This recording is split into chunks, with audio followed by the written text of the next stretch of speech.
محمد شاب عنده 28 سنة، شاب عادي جدا لدرجة انك لو شفته في الشارع عمرك ما هتفتكره. بيشتغل موظف لشركة شحن، بيصحى كل يوم الساعة 6، يركب اتوبيس الساعة 7:15، يوصل الشغل 8:15، وبيرجع البيت اخيرا الساعة 6، بيتعشى، يقلب في الموبايل شوية وينام. حياة محفوظة زي جدول الضرب بالظبط، ولا مغامرات ولا قصص ولا مشاكل. ودي كانت حاجة عجباه قوي، لانه طول عمره بيخاف من اي حاجة غير متوقعة. في يوم 4 كان الجو خانقة، وكان الاتوبيس زحمة زيادة عن الطبيعي، فكان واقف في الاتوبيس ماسك في العمود والسماعة في ودانه وبيسمع بودكاست عن النجاح. ما كانش مركز، وكان كل تفكيره كان في تقرير لازم يسلمه بكرة. ولما الاتوبيس وقف علشان ينزل ناس ويركب ناس، محمد اتزق واتلخبط وشنطته وقعت منه. ولما نزل بسرعة يلم حاجته، هنا شاف فلاشة صغيرة مرمية تحت الكرسي، مسكها وبص حواليه، ملقاش حد بيدور عليها، فقال لنفسه أكيد وقعت من حد، بس مين؟ سأل، محدش رد، فحطها في جيبه وكمل يومه عادي جدا. لما روح بقى وقعد في البيت بعد العشاء، قعد قدام اللابتوب، فتح فيسبوك، ولما زهق قفل، وبعد كده فتح اليوتيوب، ولما زهق برضه قفل لحد ما مل. وهنا بقى عينه وقعت على الفلاشة.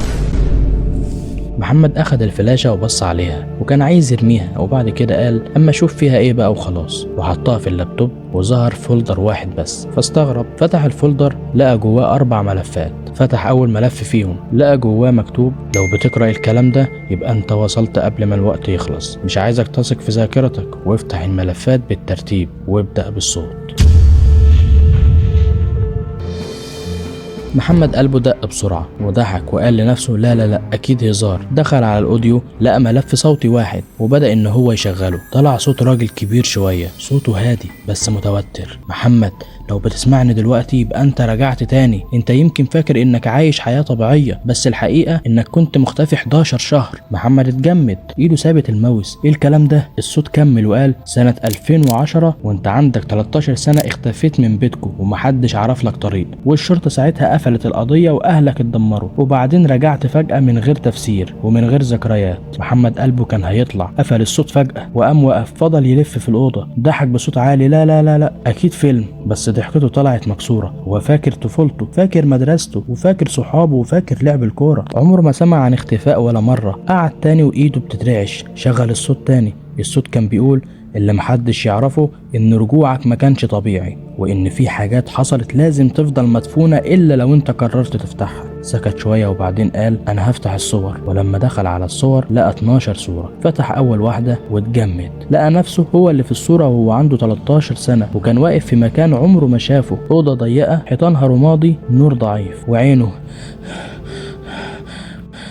كانوا مرعوبين. فتح الصورة التانية، لقى نفس المكان برضه، بس وهو قاعد وايديه مربوطة. فتح التالتة، لقى راجل واقف وراه ووشه مش واضح. محمد حس بدوخة وقفل اللابتوب بسرعة وراح يغسل وشه بشوية مية علشان يفوق. ولما بص في المراية لقى وشه اصفر. قال لنفسه انا كويس، بس صوته كان بيكذب. رجع فتح اللاب تاني ودخل على ملف تاني، لقى في الملف ده تقرير، والتقرير طلع رسمي ومختوم كمان. كان مكتوب فيه التاريخ وعنوانه واسمه وتاريخ ميلاده وعنوان اهله القديم كمان. كان كل حاجة مظبوطة أكنها بتتكلم عنه هو بالظبط. وبعد كده قرأ سطر في النص كان مكتوب تم استرجاع الطفل بعد 11 شهر من غير أي ذاكرة عن فترة الاختفاء، وبتوصية طبية ممنوع حد يقول له الحقيقة.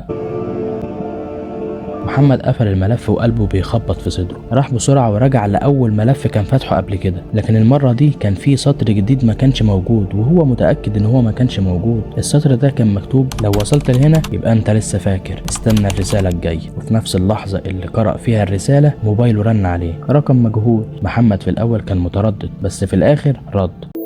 ألو؟ جاله صوت واطي. محمد الفلاشة لسه معاك؟ محمد قال له رد عليه وقال له كويس، لأن اللي جاي هيغير كل حاجة.